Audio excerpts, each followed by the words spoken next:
En el nombre del Padre, del Hijo y del Espíritu Santo. Amén. Ven Espíritu Santo, llena los corazones de tus fieles, y enciende en ellos el fuego de tu amor. Envía, Señor, tu Espíritu, y será creada y se renovará la faz de la tierra. Espíritu Santo, ilumina nuestro entendimiento, para que al leer o estudiar la Sagrada Escritura, sintamos la presencia de Dios Padre que se manifiesta a través de tu palabra. Abre nuestro corazón para darnos cuenta del querer de Dios y la manera de hacerlo realidad en nuestras acciones de cada día. Instrúyenos en tus sendas, para que teniendo en cuenta tu palabra, seamos signo de tu presencia en el mundo. Amén.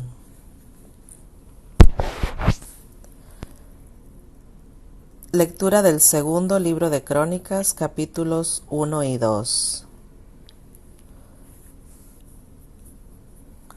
Salomón, hijo de David, se afirmó en su reino. Yahvé, su Dios, estaba con él y lo engrandeció sobremanera. Salomón reunió a todo Israel, a los jefes de 1000 y de 100, a los jueces, a los príncipes de todo Israel, a los jefes de las casas paternas. Luego se fue con toda la asamblea al santuario de Loma de Gabaón, donde estaba la tienda de las citas divinas que Moisés, siervo de Yahvé, había hecho en el desierto. Pero el arca de Dios había sido trasladada por David a Cariatiarim, al lugar que él le había preparado, pues había alzado para ella una tienda en Jerusalén. El altar de bronce que había hecho Betzaleel, hijo de Urí, hijo de Hur, estaba allí ante la morada de Yahvé, en que Salomón y la asamblea vinieron a adorar a Yahvé. Salomón sacrificó allí en el altar de bronce que estaba ante la tienda de las citas, ofreciendo 1000 holocaustos a Yahvé. Durante la noche se apareció Yahvé a Salomón y le dijo: «Pide lo que quieras que te dé». Y Salomón respondió a Yahvé: «Tú hiciste con David, mi padre, gran misericordia, y a mí me has hecho reinar en su lugar. Ahora pues, oh Yahvé, se cumple tu promesa a David, mi padre, ya que me has hecho rey de un pueblo numeroso como el polvo de la tierra. Dame pues la sabiduría y el entendimiento para que pueda conducir a este pueblo, porque ¿quién podrá gobernar a este gran pueblo?». Yahvé dijo a Salomón: «Ya que este es tu deseo, y no has pedido riquezas, ni bienes, ni gloria, ni la muerte de tus enemigos, ni tampoco has pedido larga vida, sino que me has pedido la sabiduría y el entendimiento para gobernar a mi pueblo, del cual te he hecho rey. Por eso, desde ahora te doy sabiduría y entendimiento, y además te daré riquezas, bienes y gloria, como no las tuvieron nunca los reyes que fueron antes de ti, ni las tendrá ninguno de los que vengan después de ti». Salomón dejó el santuario de Gabaón y volvió a Jerusalén lejos de la tienda de las citas, y reinó sobre Israel. Salomón juntó carros y caballerías, tuvo 1400 carros, 12,000 caballos, que distribuyó entre las ciudades donde tenía los carros y en Jerusalén cerca del rey. El rey hizo que la plata y el oro fueran abundantes en Jerusalén como las piedras, y los cedros como los sicómoros en la tierra baja. Los caballos de Salomón procedían de Sicilia. Los mercaderes del rey los adquirían en Sicilia por su precio en dinero. Traían de allí un carro por 600 siclos de plata y un caballo por 150. Los traían también como intermediarios para todos los reyes de los heteos y todos los reyes de Aram. Decidió pues Salomón edificar una casa al nombre de Yahvé y otra para sí. Salomón alistó 70,000 hombres para transportar cargas, 80,000 canteros en el monte y 3,600 capataces para ellos. Salomón mandó a decir a Hiram, rey de Tiro: «Haz conmigo como hiciste con mi padre David, enviándole madera de cedro para que se construyera una casa en que vivir. Te hago saber que voy a edificar una casa al nombre de Yahvé mi Dios, para consagrársela, para quemar ante él incienso aromático, para la ofrenda perpetua de los panes presentados y para los holocaustos de la mañana y de la tarde, de los sábados, lunas nuevas, solemnidades de Yahvé nuestro Dios, como se hace siempre en Israel. La casa que voy a edificar será grande, porque nuestro Dios es mayor que todos los dioses. Pero ¿quién será capaz de construirle una casa cuando los cielos y los cielos de los cielos no pueden contenerlo? ¿Y por qué le edificaría yo una casa, sino solamente para quemar incienso en su presencia? Mándame, pues, un hombre hábil en trabajar el oro, la plata, el bronce, el hierro, la púrpura, escarlata, el carmesí y la púrpura violeta, y que sepa grabar. Estará con los artesanos que tengo conmigo en Judá y en Jerusalén, y que mi padre David ya puso a mi disposición. Envíame también madera de cedro, de ciprés y de sándalo, pues yo sé que tus siervos entienden de cortar los árboles del Líbano, y los míos trabajarán con los tuyos para preparar la gran cantidad de madera, pues la casa que yo deseo construir ha de ser grande y magnífica. Yo daré a tus siervos que se ocupen de cortar y derribar los árboles 20,000 cargas de trigo y otras tantas de cebada, 20,000 medidas de vino y 20,000 medidas de aceite, todo esto para su mantenimiento. Hiram, rey de Tiro, respondió en una carta que dirigió a Salomón: «¿Por qué ama Yahvé a su pueblo? Te ha hecho rey de él». Y decía también: «Bendito Yahvé, Dios de Israel, que ha hecho los cielos y la tierra, y ha dado al rey David un hijo sabio, entendido y prudente, digno de edificar la casa de Yahvé y la casa real. Yo, pues, te mando un hombre hábil y entendido, a Hiram Abí, hijo de una mujer de la tribu de Dan y de padre tirio, que sabe trabajar el oro, la plata, el bronce, el hierro, la piedra, la madera, la púrpura, el jacinto, el lino y la escarlata, y grabar toda clase de figuras. Es capaz de realizar cualquier cosa que le pidas. Él trabajará con sus obreros y con los de David, mi señor, tu padre. Manda tú, pues, mi señor, a tus siervos el trigo y la cebada, el aceite y el vino que has ofrecido. Nosotros cortaremos en el Líbano toda la madera que necesites y la pondremos en bolsas para llevarla por mar hasta Jope, luego la llevaremos de ahí a Jerusalén». Salomón hizo la cuenta de todos los extranjeros que había en la tierra de Israel, según el censo hecho por David su padre, y se halló que eran 150 y 3,600. De ellos destinó 70,000 para el transporte de cargas, 80,000 para las canteras en las montañas y 3,600 como capataces para hacer trabajar al pueblo.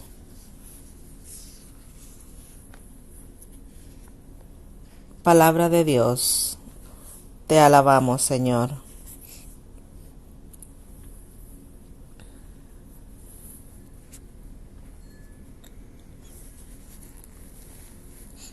Lectura del segundo libro de Macabeos, capítulo 4. Ese mentado Simón, que había delatado el tesoro y a su propia patria, comenzó a calumniar a Onías. Según él, era Onías quien había ordenado que se atacase a Heliodoro y quien era el causante de todas esas dificultades. Más aún, se atrevía a hacer pasar por enemigo del Estado al que era el bienhechor de la ciudad, el defensor de sus compatriotas y que observaba tan fielmente la ley. Llegó tan lejos ese odio que uno de los partidarios de Simón cometió crímenes. Onías comprendió el peligro de esa rivalidad y vio que Apolonio, hijo de Menesteo, el gobernador de Celestiria y Fenicia, estimulaba la maldad de Simón. Por eso fue a ver al rey, no para acusar a sus compatriotas, sino porque estaba preocupado del interés general y del bien particular de todo el pueblo. Bien veía que sin una intervención del rey, los problemas no se solucionarían y Simón continuaría con sus locuras. Seleuco había muerto, y sucedióle en el trono Antíoco, apellidado Epífanes. Jasón, hermano de Onías, se apoderó entonces del soberano pontificado. En una entrevista con el rey, le prometió 360 talentos de plata y 80 talentos provenientes de otras entradas. Además estaba dispuesto a comprometerse por escrito con 140 talentos más si lo autorizaban a construir por su cuenta un gimnasio y una escuela militar y a otorgar a habitantes de Jerusalén el título de ciudadanos de Antioquía. El rey consintió en todo. En cuanto Jasón obtuvo el poder, comenzó a introducir entre sus conciudadanos las costumbres griegas. Suprimió las franquicias que por humanidad habían otorgado los reyes a los judíos. Estas habían sido conseguidas por Juan, padre de este Eupolemo, que más tarde fue enviado a Roma como embajador para firmar un tratado de alianza y amistad con los romanos. Suprimió también las legítimas instituciones e inauguró costumbres contrarias a la ley. Disfrutó construyendo un gimnasio al pie de la fortaleza y trajo lo mejor de la juventud a los ejercicios del gimnasio. Jasón se comportaba como un impío y no como sumo sacerdote. Con su descarada corrupción hubo una invasión de costumbres extranjeras y vivir a la griega estuvo de moda. Los sacerdotes ya no mostraban interés por el servicio del altar, despreciaban el templo y descuidaban los sacrificios. En cuanto oían el llamado para ir a lanzar el disco, corrían al estadio para tomar parte en competencias prohibidas por la ley. Se burlaban de los valores tradicionales, pues estaban convencidos de la superioridad griega. Con esto, ellos mismos se preparaban tiempos difíciles, porque aquellos cuyas maneras de vivir trataban de copiar y a los que querían asemejarse en todo, iban a convertirse en sus enemigos y en sus verdugos. El siguiente periodo mostrará que no se violan las leyes divinas sin castigo. Como se celebraran en Tiro, en presencia del rey, los juegos que se efectuaban cada 4 años, el despreciable Jasón envió allá, como delegados de Jerusalén, a unos ciudadanos de Antioquía, que llevaban 300 dracmas de plata para el sacrificio en honor a Heracles. Afortunadamente, los que llevaban el dinero no quisieron donarlo para el sacrificio, pensando que no era conveniente, y pidieron que se hiciera otro uso de él. Por eso el dinero que había donado Jasón para el sacrificio en honor de Heracles fue destinado a la construcción de barcos de guerra, debido a la solicitud de los que lo habían traído. Apolonio, hijo de Menesteo, había sido enviado a Egipto para asistir al casamiento del rey Filométor. Antíoco supo que ese rey se había vuelto hostil a su política, de ahí que se preocupara de su propia seguridad. Por eso llegó a Jope y luego alcanzó hasta Jerusalén. Jasón y la ciudad lo recibieron solemnemente, haciendo su entrada a la luz de antorchas y en medio de aclamaciones. Después de eso se dirigió a Fenicia con sus tropas. Al cabo de 3 años, Jasón envió a Menelao, hermano de ese Simón del que se habló antes, para llevarle un dinero al rey y arreglar algunos problemas importantes. Menelao se consiguió recomendaciones ante el rey y se presentó como un hombre importante. Le ofreció 300 talentos de plata, más de lo que había hecho Jasón, y logró que le atribuyeran el soberano pontificado. Después de haber recibido los documentos reales que lo confirmaban en el cargo, regresó, pero nada tenía para merecer ese título de sumo sacerdote, a no ser la violencia de un tirano cruel y la rabia de una fiera salvaje que poseía. Así pues, Jasón, que se había apoderado del lugar de su hermano, veía ahora como otro ocupaba su lugar y lo obligaba a huir a Amantida. Menelao se apoderó del poder, pero no entregó nada del dinero que había prometido al rey, a pesar de los reclamos de Sóstrato, prefecto de la fortaleza, que estaba encargado de recaudar los impuestos. Por eso ambos fueron citados ante el rey. Menelao dejó en su reemplazo como sumo sacerdote a su hermano Lisímaco, y Sóstrato dejó a Crates de jefe de los chipriotas. Fue entonces cuando se sublevaron los habitantes de Tarso y de Malos, porque su ciudad había sido dada como regalo a Antioquía, concubina del rey.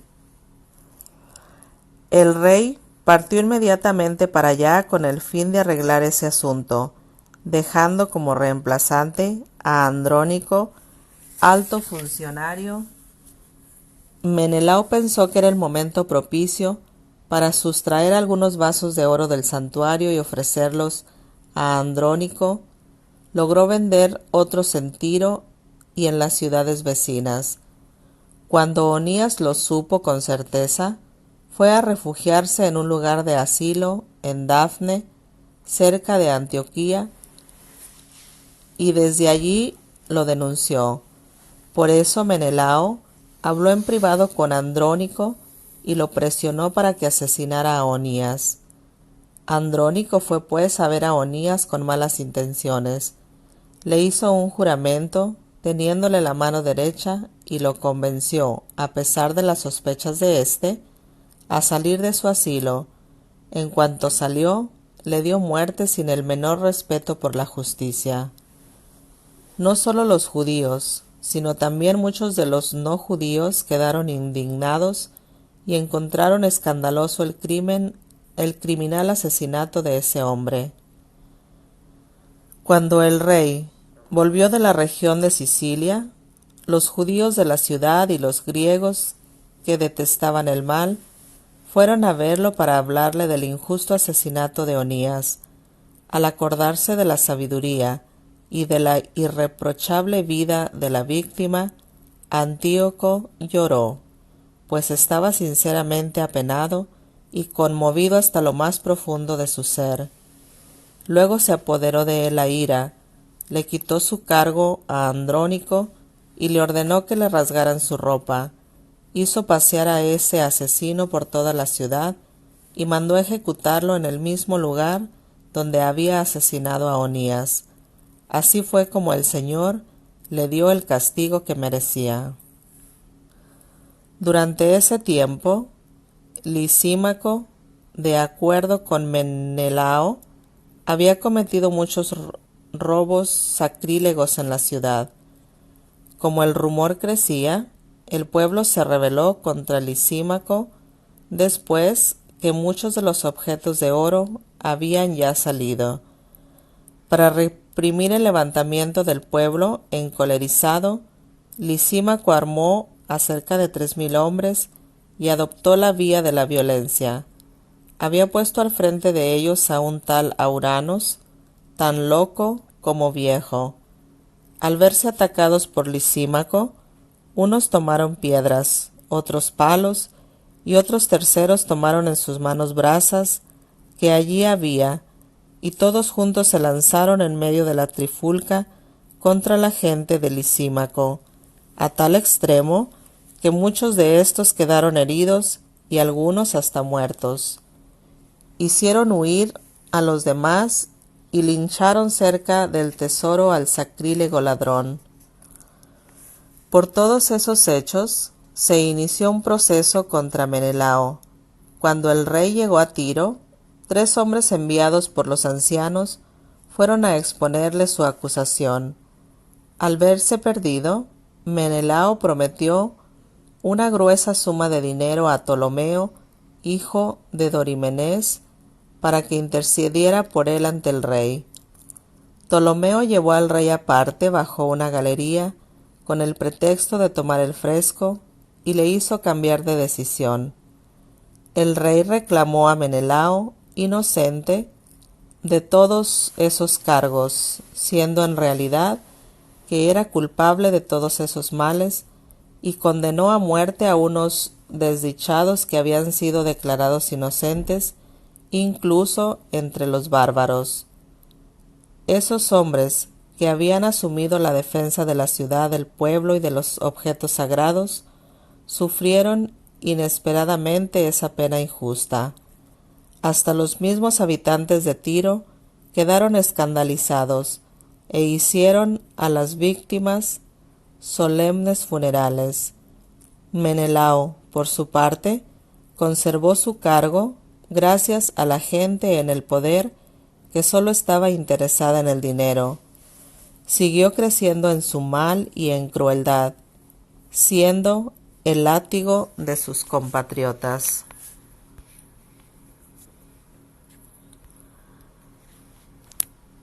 Palabra de Dios.